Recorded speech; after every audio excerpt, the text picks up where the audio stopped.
Assalamualaikum warahmatullahi wabarakatuh.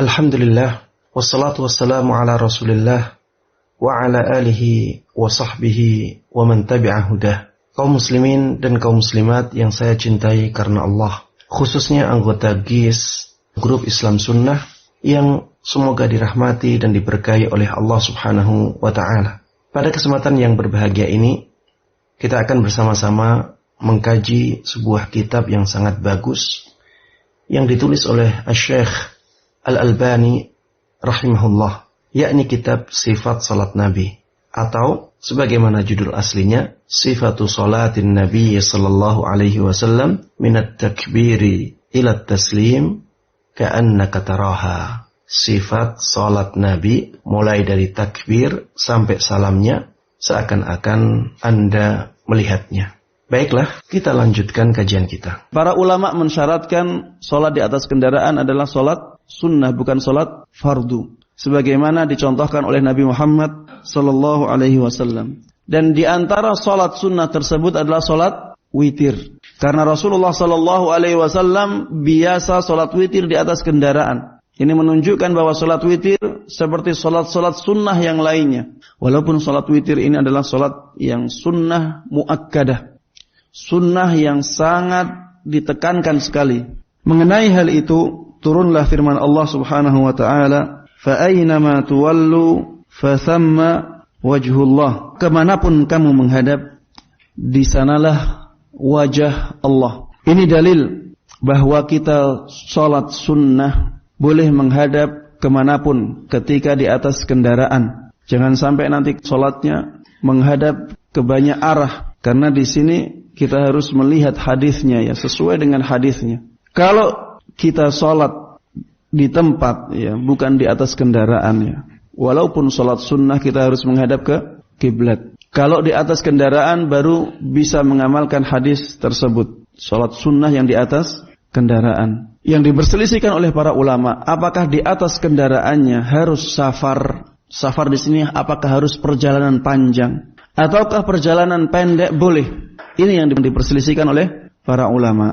Kenapa mereka berbeda pendapat? Karena hadisnya mengatakan safar di sini. Yang mengatakan tidak harus safar, mereka mengambil ayatnya. Di dalam ayatnya, فَأَيْنَمَا تُوَلُّوا فَثَمَّ وَجْهُ.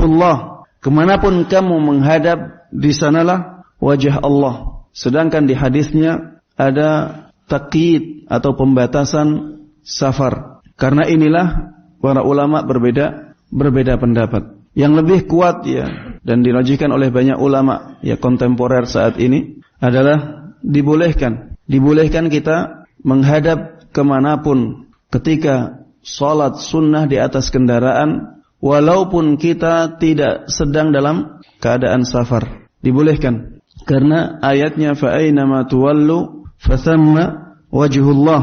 Kemanapun kamu menghadap, di sanalah wajah Allah subhanahu wa ta'ala. Maksudnya wajah Allah di sini adalah arah, ya, arahnya Allah subhanahu wa ta'ala. Arah yang dibolehkan oleh Allah subhanahu wa ta'ala. Dan kata-kata wajah Allah di sini menunjukkan bahwa Allah punya wajah. Adapun bagaimana wajahnya, maka ini tidak ada keterangan sedikit pun, ya. Maka kita harus berhenti di sana. Ini adalah sesuatu yang gaib. Sesuatu yang gaib itu harus berdasarkan dalil. Ketika dalil menetapkannya, kita tetapkan. Bagaimana hakikat dari sifat tersebut, maka kita tidak boleh mereka-rekanya. Seperti misalnya Allah berada di atas arsy, kita tetapkan sebagaimana ditetapkan oleh Allah subhanahu wa ta'ala. Hakikatnya memang demikian, Allah berada di atas arsy. Bagaimana hakikat Allah berada di atas arsy? Allah tidak mengabarkan kepada kita, Rasulullah tidak mengabarkan kepada kita, sehingga kita berhenti di sana. Inilah keyakinan Ahlus Sunnah wal Jamaah, ya. Orang-orang yang mengikuti para sahabat Nabi Muhammad sallallahu alaihi wasallam, keyakinannya demikian. Mereka menetapkan apapun yang ditetapkan oleh Allah dan Rasulnya tanpa mentakwilnya, kecuali ada dalil untuk ditakwilkan. Tapi kalau tidak ada dalil, maka kita tetapkan dengan apa adanya, dengan tetap menjaga kemuliaan Allah subhanahu wa ta'ala dan menjaga kesuciannya. Allah Subhanahu wa ta'ala punya wajah, kita punya wajah. Tapi wajah kita jauh dengan wajah Allah. Ya Allah jauh lebih mulia, jauh lebih suci, jauh lebih sempurna. Sebagaimana Allah Subhanahu wa ta'ala mendengar, kita juga mendengar. Tapi pendengaran kita jauh dari pendengaran Allah Subhanahu wa ta'ala. Pendengaran Allah lebih sempurna, pendengaran Allah lebih suci, pendengaran Allah lebih tinggi, berbeda dengan pendengaran kita yang terbatas. Begitu pula Allah melihat, kita melihat. Ya, dua-duanya sama-sama melihat. Tapi ini bukan menyamakan antara Allah dengan makhluknya. Karena kita masih membedakan. Penglihatan Allah jauh lebih sempurna, jauh lebih kuat daripada penglihatan makhluknya.